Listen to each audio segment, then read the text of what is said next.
આ કહાની સંપૂર્ણપણે કલ્પિત છે. આમાં દર્શાવેલી ઘટનાઓ અને પાત્રો વાસ્તવિક જીવન સાથે કોઈ સંબંધ નથી. આ કહાની માત્ર મનોરંજન માટે રચવામાં આવી છે. કોઈ અંધશ્રદ્ધા કે ભય ફેલાવવાનો ઉદ્દેશ નથી.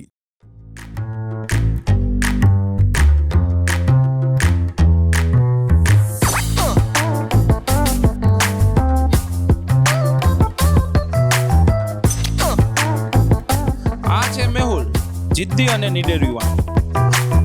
અને આ છે ડીંગુ, થોડી ડરપોક પણ સમજદાર.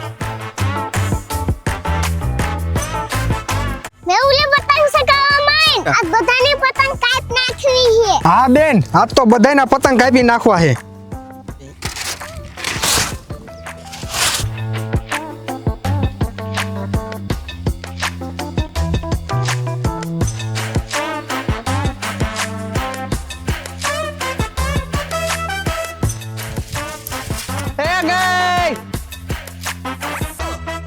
જો ડીંગુ લાલ પતંગ કાપી નાખી. વાહ મેહુલે વાહ, કાપી નાખી મે. જો બીજાવી તે કાપ નાખ.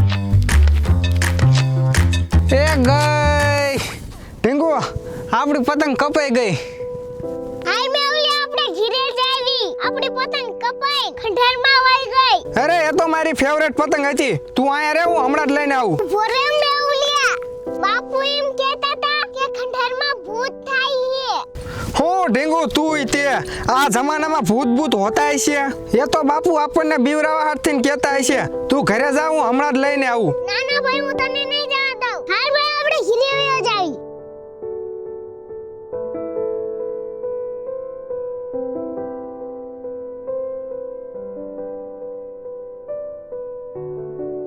ભાઈ તું અહીં બેસી જા. મારે થોડું ઘરનું કામ છે, હું જાઉં.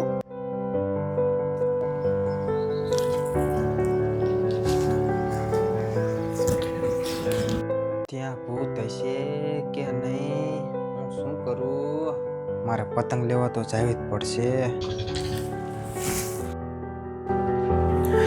બેન આયા વારે હે, લાય ખંડેરા જઈને મારે પતંગ લઈ આવું.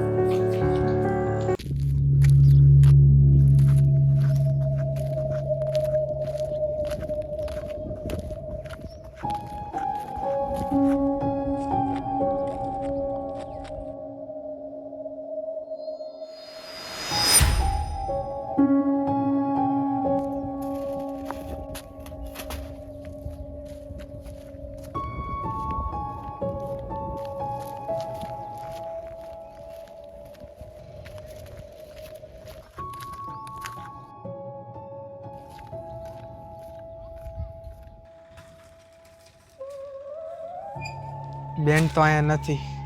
લાય પતંગ અહીંયા ટીંગાડી દઉં.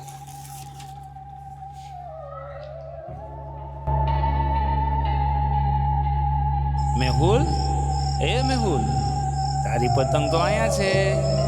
આવ, પતંગ લઈ જા. લઈ જા તારી પતંગ.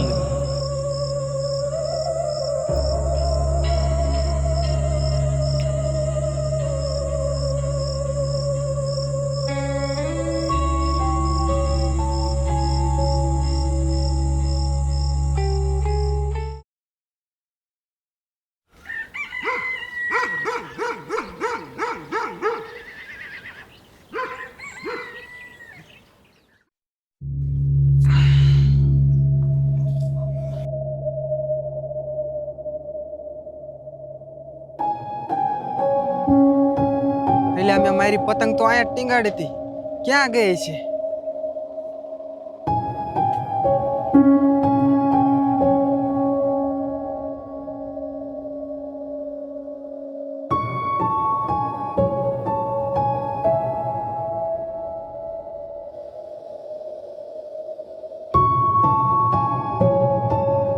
હે ભોળિયાનાથ, મારી રક્ષા કરજો.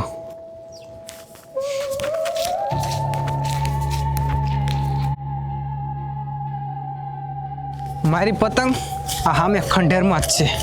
લાય ફટાફટ લઈને આવતો રહો. रामचंद्र शंकर का भजन करे। રોકાજા બચ્ચા, ત્યાં આગળ મોતનો ઓછાયો છે.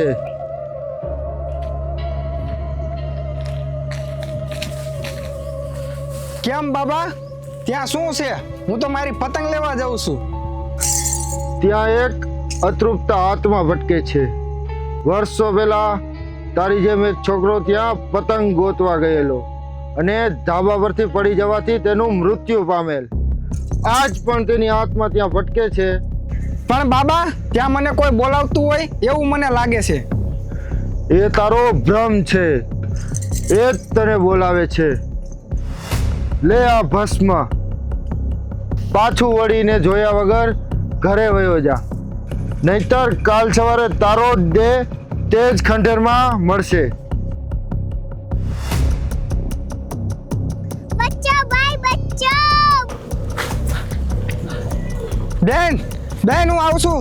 તું ઉપાધિ ઘરમાં, હું આવું છું. બેન તું ચિંતા ન કર, હું તને બચાવી લઈશ. આ ભાઈ બચ્ચો. એ તારો ભ્રમ છે. હર હર મહાદેવ. બેન ક્યાંય ગઈ?